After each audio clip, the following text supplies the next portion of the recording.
Welcome to KVR news 9 బులెటిన్ల ముందుగా headlines చూద్దాం.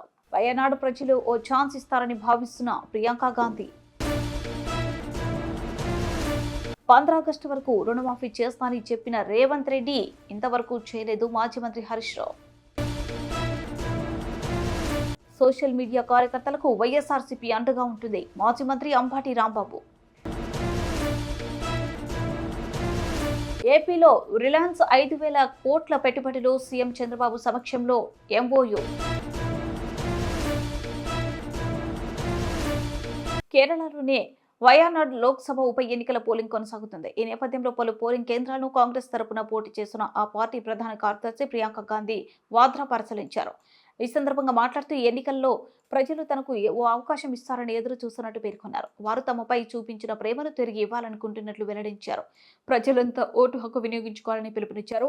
కేరళలోనే వక్ఫ్ చట్టం, కొండ చర్యలు విరిగిపడిన వయనాడు ప్రజలకు కేంద్ర ప్రభుత్వ సహాయం అందకపోవడం వంటి విషయాల గురించి విలేకరులు ప్రశ్నించగా ఇవాళ ఎలాంటి వివాదాస్పద అంశాలు జోలికి వెళ్లదలుచుకోలేదంటూ ఆమె సమాధానం ఇచ్చారు.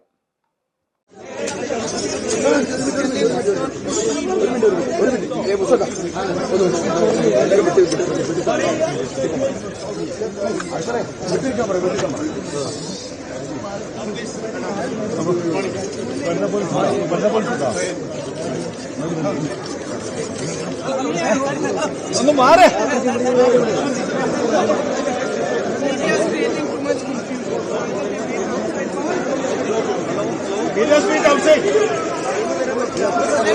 Just wait outside.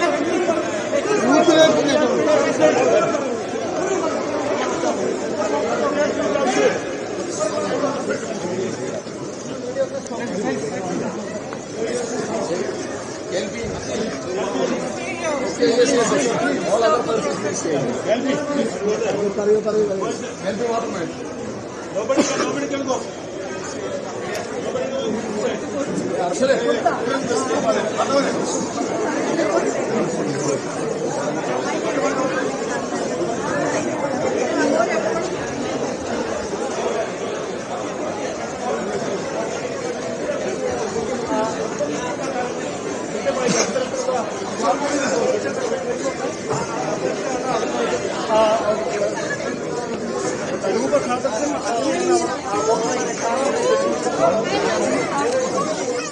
As I've said many times before, my expectation is that the people of Wayanad give me the chance to repay the love and the affection they've shown me and to work for them and to be their representative in Parliament. There are a lot of controversies regarding that Chudalmane landslide issue and last that Waqf board issue, and how is your response on these things?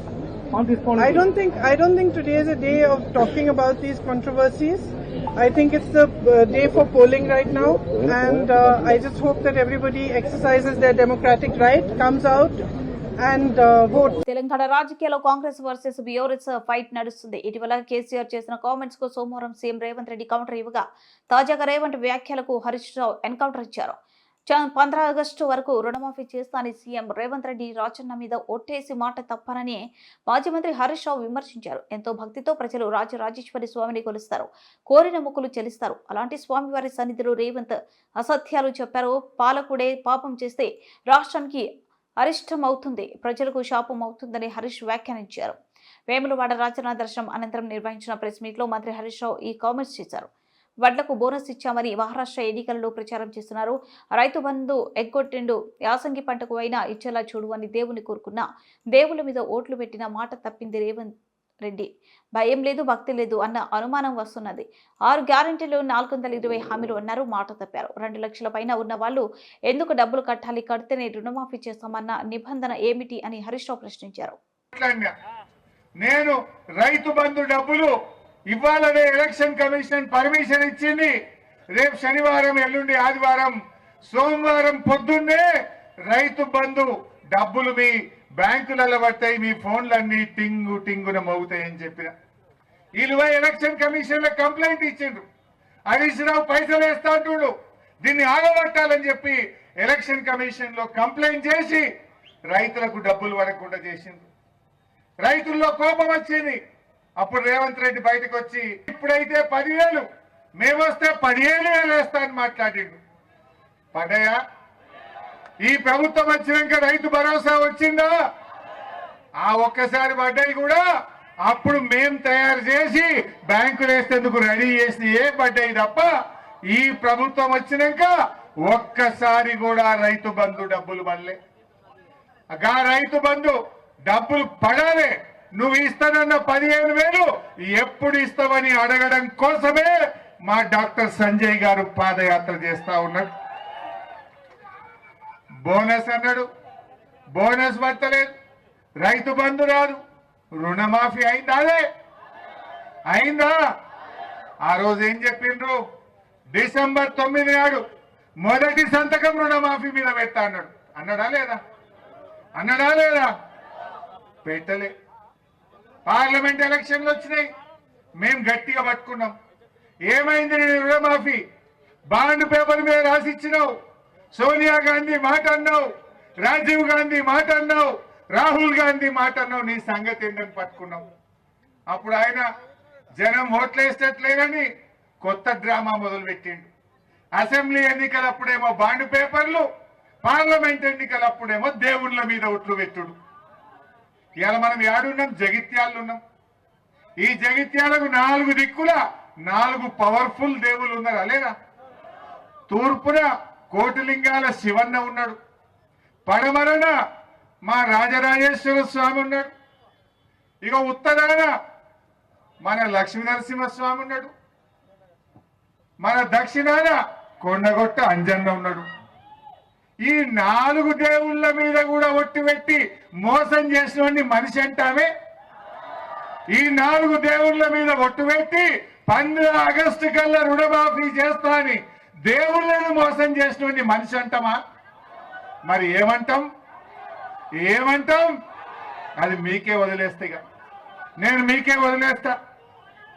అయినా కొండగట్టు అంజన్నను మోసం చేసినోడన్నా బతికి బట్ట కడతాడా?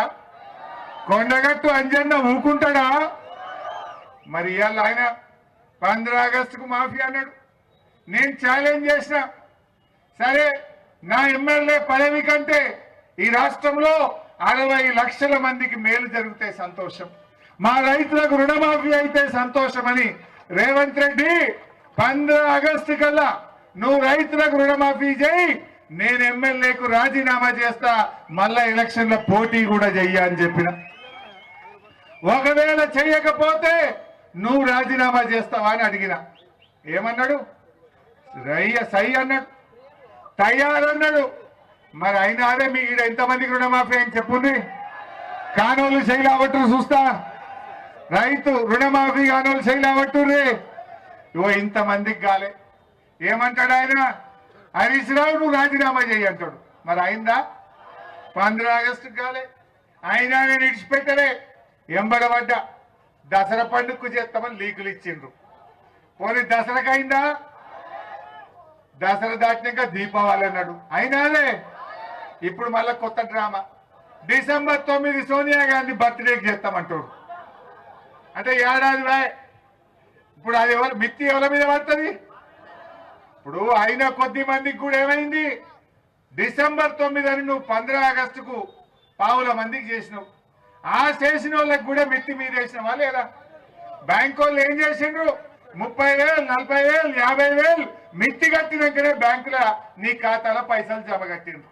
రేవంత్ రెడ్డి చేసిన తప్పుకు అయిన కొద్ది మందికి కూడా మిత్తి భారం పడ్డది.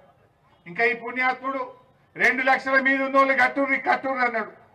పాపం కొంతమంది నమ్మి కట్టిండ్రు. ఇవాళ బంగారు బాగా పెడలున్న బంగారం అమ్మి కట్టిండ్రు కొందరు. 3 రూపాయల మిత్తికి తెచ్చి కొందరు కట్టిండ్రు. ఇవాళ ఆ మాఫీ అయితే కాలే కానీ మిత్తి అయితే పెరుగుతున్నదయ్యా. పెరుగుతలేదా? ఈయన నమ్మి కట్టిన దానికి మాఫీ కాలే కానీ మిత్తి పెరుగుతుంది. అయినా నాకు తెలియక అడుగుతా, ఎందుకు కట్టాలి? కట్టుడు ఎందుకు? నువ్వు చేస్తానన్న 2 లక్షల రూపాయలు సీదా రైతుల అకౌంట్లలో జమ చేయి. దానికి నువ్వు మీద కట్టుడు ఎందుకు? ఏం అవసరం? ఏ నిబంధన నీకు అడ్డం వచ్చింది? ఎందుకు రైతుల్ని కట్టుమని అడుగుతున్నావో నేను అడుగుతా ఉన్నా. అవసరం లేదు. నీవు చేయచేతగాక ఎవరికన్నా కట్టుడు లేట్ అయితే ఎగవేదామని చెప్పి మోసం చేయడం కోసం కట్టుడు దుకాణం పెట్టావు. ఇలా రైతులు కట్టవలసిన అవసరమేంది? నువ్వు ఇచ్చిన మాట ప్రకారంగా 2 లక్షల సోషల్ మీడియా కార్యకర్తలకు వైఎస్ఆర్సీపీ అండగా ఉంటుందని మాజీ మంత్రి అంబటి రాంబాబు అన్నారు.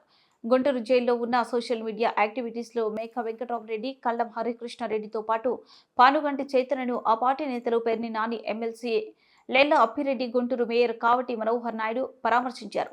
అనంతరం అంబటి మీడియాతో మాట్లాడుతూ మహిళ అని చూడకుండా పోలీసులు టార్చర్ చేస్తున్నారన్నారు. సుధారాణి దంపతులను పోలీసులు తీవ్ర ఇబ్బందులకు గురి చేస్తున్నారన్నారు. వర్ర రవీంద్రారెడ్డిని రాత్రి ఎందుకు అరెస్ట్ చేశారో ముసుగు వేసి మీడియా ముందు ప్రవేశపెట్టాల్సిన అవసరం ఏముంది? ఏపీలో పౌర హక్కులు ఏమవుతాయని అంబటి రాంబాబు ప్రశ్నించారు. పోలీసుల చట్ట ప్రకారం పనిచేయాలి, టీడీపీకి అనుకూలంగా పనిచేయొద్దన్న అంబటి పోలీసుల కక్షగట్టి అందరినీ కేసులో ఇరికించాలని ప్రయత్నిస్తున్నారని ధ్వజమెత్తారు. ఆ ఇల్లీగల్ కస్టడీలో నన్ను, నా భర్తని కూడా కొట్టారని, మ్యాన్ హ్యాండిల్ చేశారని దెబ్బలు కూడా మ్యాజిస్ట్రేట్ గారికి చూపిస్తే మ్యాజిస్ట్రేట్ గారు దాన్ని రికార్డ్ చేసి గవర్నమెంట్ హాస్పిటల్కి ఎగ్జామినేషన్కి పంపి తరువాత రిమాండ్ చేశారు. వాళ్ళిద్దరూ కూడా భార్యాభర్తలు చాలా యాక్టివ్ సోషల్ మీడియా కార్యకర్తలు వైఎస్ఆర్ కాంగ్రెస్ పార్టీకి. ఈ ప్రభుత్వం వచ్చిన తర్వాత తెలంగాణ వెళ్ళిపోయి నివసిస్తుంటే వారిని కావాలని పట్టుకొచ్చి వేధించే కార్యక్రమం చేస్తున్నారనేటువంటి ఉద్దేశంతో నిన్న జైల్లో ఉన్నప్పుడు చిలకూరుపేట మాజీ శాసనసభ్యురాలు, మాజీ మంత్రి గారు రజనీ గారు వచ్చి పరామర్శించి వెళ్ళారు. ఈరోజు మేమందరం, మేయర్ గారు, నేను, అప్పిరెడ్డి గారు, అలాగే పేర్ని నాని గారు, ఇంకా తదితర మిత్రులు అందరం వెళ్ళి మళ్ళా పరామర్శించి వాస్తవాలు తెలుసుకుందామనే ఉద్దేశంతో మేము ఇక్కడికి పర్మిషన్ పెట్టుకుని ఇక్కడికి రావడం జరిగింది. చిత్రం ఏంటంటే మేము ఇక్కడికి వచ్చేటప్పుడు వాళ్ళిద్దరు లేరు. మేము వచ్చే ముందు ఒక 10 నిమిషాల ముందు, 20 నిమిషాల ముందు, 5 నిమిషాల ముందు నాకు కరెక్ట్గా తెలియదు, కానీ ఇక్కడ నుంచి వేరే చోటకి తీసుకువెళ్ళారు. పీటీ వారెంట్ వేసి వేరే చోటకు తీసుకువెళ్ళారు అనే సమాచారం మాత్రం మాకు వచ్చింది. ఎక్కడికి తీసుకెళ్లారో తెలియదు. శ్రీకాకుళం తీసుకెళ్లారో, రాజమండ్రి తీసుకెళ్లారో, చిత్తూరు తీసుకెళ్లారో, ఎక్కడికి తీసుకెళ్లారో మాకు కరెక్ట్ సమాచారం లేదు.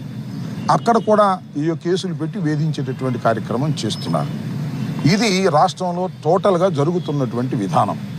ఒక మహిళని నేను మనవి చేస్తున్నా, ఒక మహిళ ఆమె తప్పు చేసిందా, రైట్ చేసిందా, ఆమె ఏ పోస్టులు పెట్టింది, ఏమిటి అనేది నిర్ణయించేది ఈ పోలీస్ యంత్రాంగం కాదు, న్యాయస్థానాలు నిర్ణయిస్తాయి. పోలీస్ యంత్రాంగం చేయాల్సింది ఏమిటంటే ఒక అభియోగం వచ్చినప్పుడు ఆ అభియోగాన్ని పరిశీలించి విచారణ చేసి దానిలో సాక్ష్యాధారాలు కరెక్ట్గా ఉన్నాయని వారు భావిస్తే, ఇన్వెస్టిగేషన్లో తేలితే కోర్టులో ప్రొడ్యూస్ చేయాలి. అంతే, దట్స్ ఆల్. విత్ ఇన్ 24 అవర్స్లో కోర్టులో ప్రొడ్యూస్ చేయాలి. ఈ చిలకలూరుపేట సుధారాణి దంపతుల విషయంలో 24 అవర్స్లో కాదు, 4 రోజుల పాటు వారి దగ్గర పెట్టుకొని, అది కూడా హెబియస్ కార్పస్ పిటిషన్ని మేము హైకోర్టులో వేసిన తర్వాత గత్యంతరం లేని పరిస్థితుల్లో రాత్రి 12 గంటలకి 1 గంటకి ప్రొడ్యూస్ చేశారు. విన్నారా? పబ్లిక్ కోర్టులో కాదు, రాత్రి 12-1 గంటలకి ప్రొడ్యూస్ చేశారు. అప్పుడు మ్యాజిస్ట్రేట్ గారు రికార్డ్ చేసుకున్నారు. చిత్రం జరుగుతూ ఉన్నది వాళ్ళ రాష్ట్రంలో. ఈ ఒక కేసే కాదు, ఇవాళ చాలామందిని మేము రామకృష్ణారెడ్డిని, వెంకటరామరెడ్డిని, అశోక్ రెడ్డిని, మాకు సంబంధించిన వాళ్ళందరినీ కూడా మేము వారితో మాట్లాడాము. మేమందరం బృందంగా వెళ్ళి ఇక్కడ ఇంకో కేసు కూడా చెప్తున్నా. నిన్ననే Varra Ravindra Reddy is also social media activist. ఆయన ఎప్పుడు ప్రొడ్యూస్ చేశారు తెలుసా? రాత్రి 12కి 11కి. ఎందుకు ప్రొడ్యూస్ చేస్తున్నారు వీళ్ళు రాత్రిపూట? ఒకటే, ఇల్లీగల్ కస్టడీ చేశారు కాబట్టి, వారిని కొట్టారు కాబట్టి. ఈ కొట్టిన విషయాన్ని పబ్లిక్ కోర్టులో అంటే పగలు జరిగేటటువంటి కోర్టులోకి వెళ్ళి ఆ కోర్టులో ఉంటే వాడికి ధైర్యం వస్తుంది, ముద్దాయికి. అప్పుడు దాకా పోలీస్ కస్టడీలో ఉంటాడు కదా, భయంతో ఉంటాడు, చుట్టూరా పోలీసులు ఎవరు ఉండరు. పబ్లిక్లోకి వచ్చిన తర్వాత అమ్మ ధైర్యం వచ్చిందిరా, నేను ఇక వాస్తవం చెప్పొచ్చు అని వాస్తవం చెబుతారనే భయంతో రాత్రిపూట 12 గంటలు ఇంటికి వెళ్ళి, మ్యాజిస్ట్రేట్ గారు ఇంటికి వెళ్ళి అక్కడ ప్రొడ్యూస్ చేస్తే ఎవరు ఉండరు కదా, పోలీసులు ఉంటారు, మ్యాజిస్ట్రేట్ గారు ఉంటారు, ఎవరు పబ్లిక్ ఉంటారు కదా, పబ్లిక్ కోర్టు కాదు కాబట్టి. అందువల్ల అక్కడ తీసుకెళ్ళి పెడుతున్నారు. ఈ విషయాన్ని తెలుసుకుని మేమేం చేస్తున్నామంటే, ఎప్పుడైతే మ్యాజిస్ట్రేట్ గారు ఇంటికాడ ప్రొడ్యూస్ చేస్తున్నారో మా అడ్వకేట్లు అందరూ వెళ్ళి మ్యాజిస్ట్రేట్ గారి కూర్చుంటున్నారు. రాత్రి జరిగింది అది. వర్ర రవీంద్రారెడ్డి అనే వ్యక్తిని నాకు చాలా చిత్రం అనిపించింది. వర్రా రవీంద్రారెడ్డి అనే వ్యక్తిని ప్రొడ్యూస్ చేసినప్పుడు నేను కూడా న్యాయవాద వృత్తిలో కొన్నాళ్ళు పనిచేశా. నేను ఎక్కడా చూడలా. చూడండి, దీనిలో ముసుగు వేసుకున్నటువంటి ముగ్గురు వ్యక్తులు ఉన్నారు. ఈ ముగ్గురులో వర్రా రవీంద్రారెడ్డి ఒక ఆయన, సుబ్బారెడ్డి ఒక ఆయన, ఇంకొక అతని పేరేదో ఉంది. ఏంది నాకు అర్థం కాల. పౌర సమాజంలో పౌర హక్కులు ఏమైపోతున్నాయి? నేను ప్రశ్నిస్తున్న పోలీసు వ్యవస్థని. ఆ డీజీపీ గారు, ఐజీ ఆయన పేరేంటి, కోయా ప్రవీణ్ గారు, ఆయన ఏమండి ఇలా ధర్మమేనా ఇది? వాళ్ళు ముద్దాయిలు, అక్యూజ్. ఏపీలో భారీ పెట్టుబడులు పెట్టేందుకు రిలయన్స్ ఒప్పందం చేరుకుంది. ఏపీలో 500 బయోగ్యాస్ ప్లాంట్స్ ఏర్పాటు చేసేందుకు 65,000 కోట్ల పెట్టుబడులకు ఏపీ పరిశ్రమల శాఖ రిలయన్స్ సంస్థ ఎంఓయూ చేసుకున్నాయి. ఆంధ్రప్రదేశ్లో 65,000 కోట్ల పెట్టుబడులు పెట్టేందుకు రిలయన్స్ సంస్థ ముందుకొచ్చింది.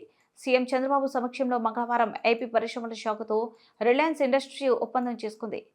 ఏపీలో రిలయన్స్ ఇండస్ట్రీస్ 500 బయోగ్యాస్ ప్లాంట్ ఏర్పాటు చేయనుంది. 65,000 కోట్ల పెట్టుబడులతో 2.5 లక్షల మందికి ఉపాధి కల్పన జరగనుందని Reliance bio energy chief operation officer Basheer Shirazi తెలిపారు. ఏపీ ప్రభుత్వంతో రిలయన్స్ సంస్థ ఎంఓయూ చేసుకోవడం ఒక చారిత్రాత్మక ఘట్టమని మంత్రి లోకేష్ అన్నారు. గత నెలలో రిలయన్స్ చైర్మన్ ముఖేష్ అంబానీ, రిలయన్స్ క్లీన్ ఎనర్జీకి నేతృత్వం వహిస్తున్న అనంత్ అంబానీని లోకేష్ ముంబైలో కలిశారు. గ్రీన్ ఎనర్జీ, క్లీన్ ఎనర్జీ రంగాలకు ఏపీ ప్రభుత్వం ఇస్తున్న ప్రాధాన్యతను మంత్రి లోకేష్ వారికి వివరించారు. ఏపీలో పెట్టుబడులకు ఇవాళ సీఎం చంద్రబాబు సమక్షంలో రిలయన్స్ సంస్థ అవగాహన ఒప్పందం చేసుకుంది.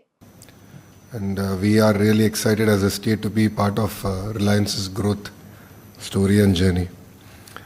I think this entire project started off on a very casual conversation with Prasad Garu, but I think it caught everyone's imagination, and I'd like to thank my colleague Gudpat Ravi Kumar Garu for taking this project personally, and also Vijayanand Garu to taking this project personally to drive it to a very logical conclusion, and we are where we are today.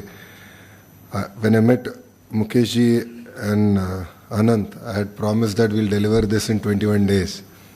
And when I went back to meet them, I did apologize that it took us 30 days. And the reason I apologized is the Honorable CM has made it very clear that speed of doing business is what Andhra should stand for. So we are here, we will deliver. I think it's a very unique project which captures the imagination of the farmers, our energy security, parallelly creating jobs at a massive scale. So while we have taken care of 25% of Mukesh Bhai's target of creating 2,000 centers, you have taken close to 12.5% of my target of creating 20 lakh jobs. So I thank you for that, and I think it will be a very memorable journey together. Like Reliance, the state of Andhra Pradesh is very hungry. I overheard that state-of-art research center is going to come up, and I would like to have that in our state and state of Andhra Pradesh. So that would be my ask to Prasad Garu. As already requested, Bashirji, SPOC is already designated. We will get it done. And I think 500 locations have been asked, and I think our target should be about 2 years for us to deliver all 500 locations, so that 3 years from now, all 500 locations should be operational. But of course, the Honorable CM will give us a target, and we'll all go chase that target. Typically, that's how it works in Andhra Pradesh. But I'd really like to thank all of you for being here. It means a lot. In your presentation, I did see that Barabanki project in UP is your fastest executed project. If you can share how long it took, because we would like to set a new benchmark for Reliance Industries. Yes. So the 500 projects we will. Bulletin ముగించే ముందు headlines మరోసారి. వయనాడు ప్రజలు ఓ chance ఇస్తారని భావిస్తున్న Priyanka Gandhi. 15 August వరకు రుణమాఫీ చేస్తానని చెప్పిన రేవంత్ రెడ్డి ఇంతవరకు చేయలేదు మాజీ మంత్రి హరీష్ రావు. సోషల్ మీడియా కార్యకర్తలకు వైఎస్ఆర్సీపీ అండగా ఉంటుంది మాజీ మంత్రి అంబాటి రాంబాబు. ఏపీలో రిలయన్స్ 5,000 కోట్ల పెట్టుబడులు సీఎం చంద్రబాబు సమక్షంలో ఎంఓయూ.